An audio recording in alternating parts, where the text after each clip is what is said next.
Greetings everyone. Welcome to Physio Knowledge, a channel to promote knowledge among physios. Today's video is going to be about brachial plexus. A plexus is a branching network of vessels or nerves. The nerve plexus present in the brachial region, that is the armpit, is termed as brachial plexus. It supplies the skin and musculature of the chest, shoulder, and the entire upper limb. All the nerves of the upper extremity arise from the brachial plexus, making it responsible for both motor and sensory functioning of the upper limb. The structure of brachial plexus consists of 5 roots, 3 trunks, 6 divisions, 3 cords, and 5 terminal branches with other collateral branches. Now let's see about each of these in detail. The first one is roots. We all know at each vertebral level, paired spinal nerves arise. They leave the spinal cord via the intervertebral foramina of the vertebral column.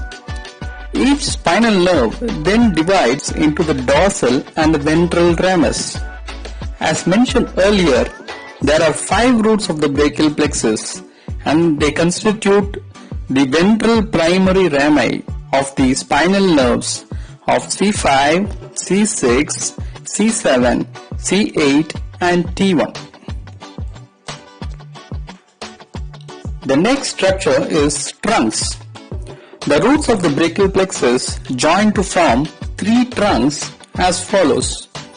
The roots of C5 and C6 join to form the upper trunk. The roots of C8 and T1 join to form the lower trunk. The root from C7 stays alone and forms the middle trunk. The formation of the trunks start at the base of the neck and they traverse laterally crossing the posterior triangle of the neck. The next structure is division. Now each trunk divides into 2 divisions, making a total of 6 divisions.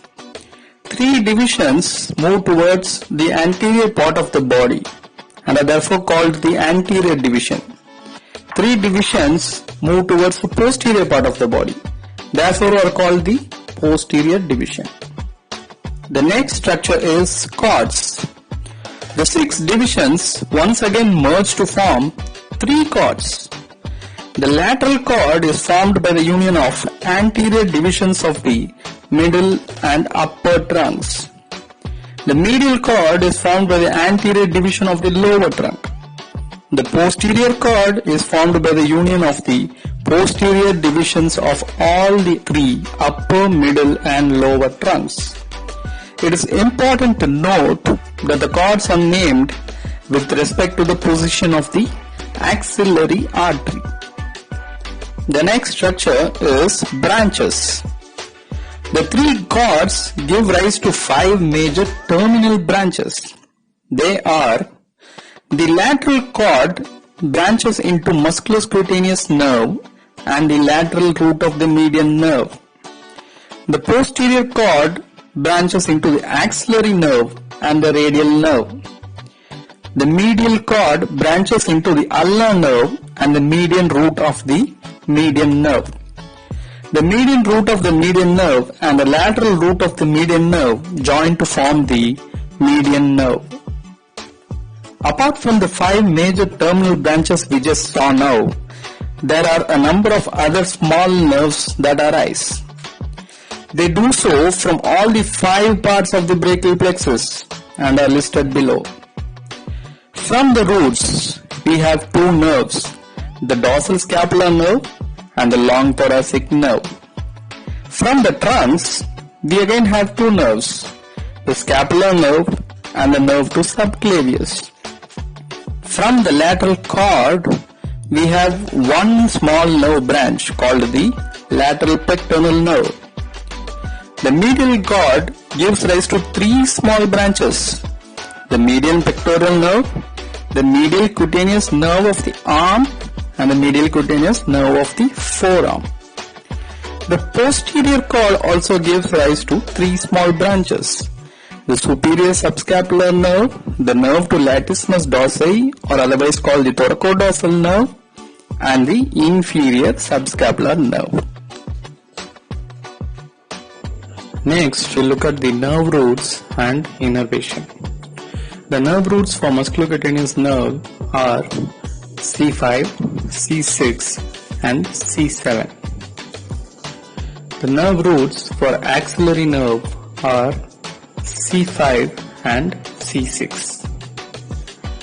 The nerve roots for median nerve are C6, C7, C8 and T1. The nerve roots for the radial nerve are C5, C6, C7, C8 and T1. And finally the nerve roots for the ulnar nerve are C8 and T1. Now we look at the innervations, that is the muscles which each of these 5 terminal nerves innervate. The musculocutaneous nerve innervates the brachialis, the biceps brachii and the coracobrachialis muscles. So it's basically the muscles of the upper arm. The axillary nerve innervates the teres minor and the deltoid muscles. The median nerve innervates the flexor muscles in the forearm, the thenar muscles and the 2 lateral lumbricals associated with the index and the middle fingers. The radial nerve innervates the triceps, the muscles of the posterior compartment of the forearm, which are the extensors of the wrist and fingers. The ulnar nerve innervates the muscles of the hand, which are the flexor carpi ulnaris, the medial half of flexor digitorum profundus and the hypothenar muscles and the 2 medial lumbricals. Next, we will see the innervations of the collateral branches. The dorsal scapular nerve innervates the rhomboids major and minor and the levator scapulae. The long thoracic nerve innervates the serratus anterior muscle. The suprascapular nerve innervates the supraspinatus and the infraspinatus. The nerve to subclavius obviously innervates the subclavius muscle. The lateral pectoral nerve innervates the pectoralis major muscle. The medial pectoral nerve innervates the pectoralis major and the minor muscle. The superior subscapular nerve innervates the subscapularis muscle. The inferior subscapularis nerve innervates the subscapularis and the teres minor. The nerve to latissimus dorsi or the thoracodorsal nerve innervates the latissimus dorsi muscle. Okay, so now we've seen the anatomy of the brachial plexus and the nerve roots and the innervations of its 5 main branches and its terminal branches. Hope this was useful. The next video we'll see about the nerve injuries and their distribution. Thank you for watching my video. Please subscribe to my channel to watch further videos that I post. Bye.